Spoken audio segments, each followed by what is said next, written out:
Welcome to this explainer. Have you ever looked at a beautifully crafted custom hydraulic double bed and thought to yourself, man, there is no way I could build that myself? I mean, it seems incredibly daunting, right? All those moving parts, the heavy materials. It's a lot. But hey, okay, let's dive into this. Because when we break this whole thing down mathematically, step by step, using the techniques from our source today, we reveal a highly achievable, highly precise process. You can actually do this. Here's our chronological blueprint for today.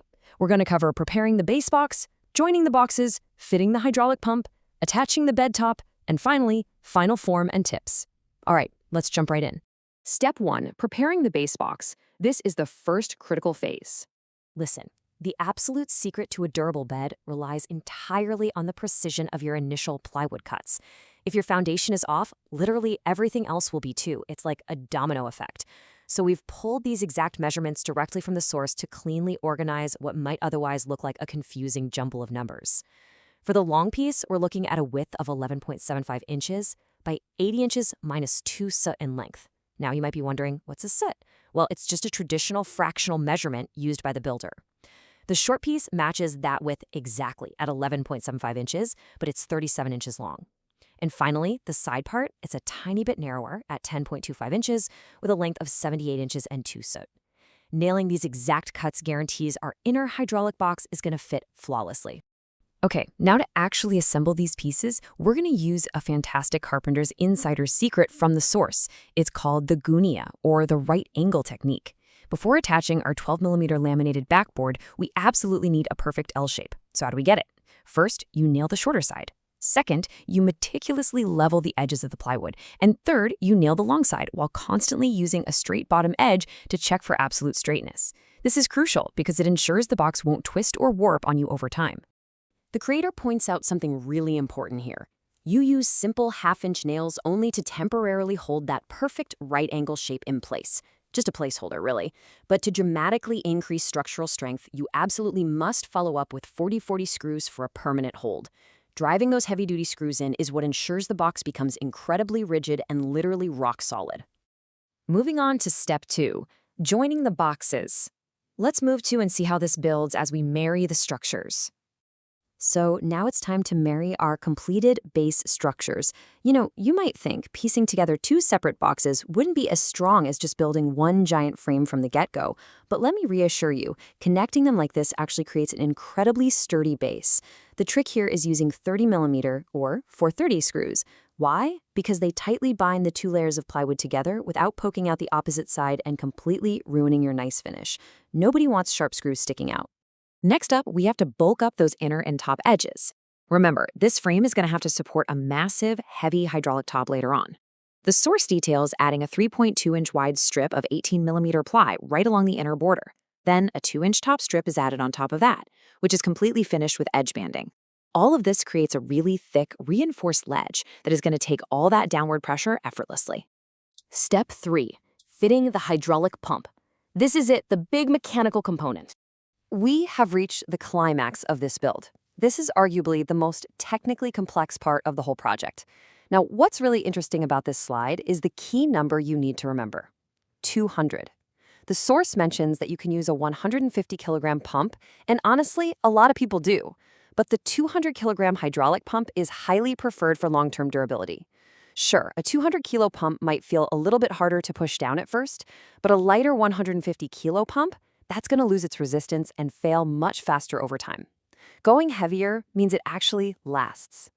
Okay, get ready for a rapid-fire list of insider tricks straight from the craftsman. First, add a 3-inch plywood piece at the back, specifically to support the pump bracket. Second, you have to align the bracket perfectly level with your top edge. This is absolutely crucial for a flat closure. And finally, look really closely at the pump's bolts. See those tiny plastic washers? Do not lose them. That tiny bit of plastic compresses and acts just like a rubber grip, ensuring the repetitive motion of opening and closing the bed never shakes the mechanism loose. It's a lifesaver. Step 4, attaching the bed top. Time for fitting the heavy top. All right, with our mechanics securely in place, we transition to fitting the heavy 2-part top right onto that newly installed hydraulic base. The source explicitly chooses to split the top into 2 separate pieces rather than just throwing on one giant sheet. So, the crucial point is, when you position these two halves side by side, they absolutely must have a 4mm gap between them. You cannot push them entirely flush together, no way. That 4mm gap provides the exact required clearance so the top parts can move on the hinges without grinding against each other. Now let me ask you, have you ever struggled to write on a smooth laminated surface? It is incredibly frustrating, right? To attach the top, you actually have to get inside the bed box beneath the lid to mark the drill holes. And the creator points out a brilliant, super simple trick here. Always, always use a pencil, not a pen. Pens skip and they fail on laminate, but a regular pencil leaves a clear, precise mark so your bolt holes align perfectly every single time. Sometimes the simplest tools are the best. Step 5. Final form and tips. We are bringing it all together into the finished piece. This is the moment where all that complex math and heavy hardware beautifully come together into a finished piece of furniture. Let's look at the final dimensions we've achieved. The length comes out to 78 inches and 2 soot, which is roughly 6.2 feet. The width is exactly 6 feet and 2 soot. So why add those extra 2 soot on both sides? Well, the creator purposefully builds in that tiny bit of extra breathing room, so a standard 6 foot by 6.2 foot mattress drops in perfectly. You won't have to aggressively jam it into the frame. Now, you might notice from the source material that the top surface of the bed frame's exposed edges are left looking quite plain. There's actually a very specific reason for this. The builder is preparing this particular surface for a final Corian finish.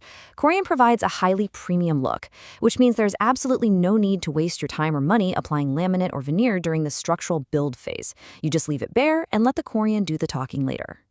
To wrap up this explainer, the creator leaves us with a fascinating, provocative question, and I want to pose it right back to you. Wood versus plywood. What will you choose? We've just explored the incredible strength, the precision, and the heavy hardware integration that's possible with a pure plywood build. It's super impressive. But, traditional carpenters often swear by solid wood. Having seen the intricate screw placements, the right angle techniques, and the massive weight this plywood hydraulic setup can lift, I invite you to weigh these techniques. Which material would you trust for your own ultimate woodworking project? Keep learning, keep building, and thank you so much for exploring this fascinating blueprint with me today.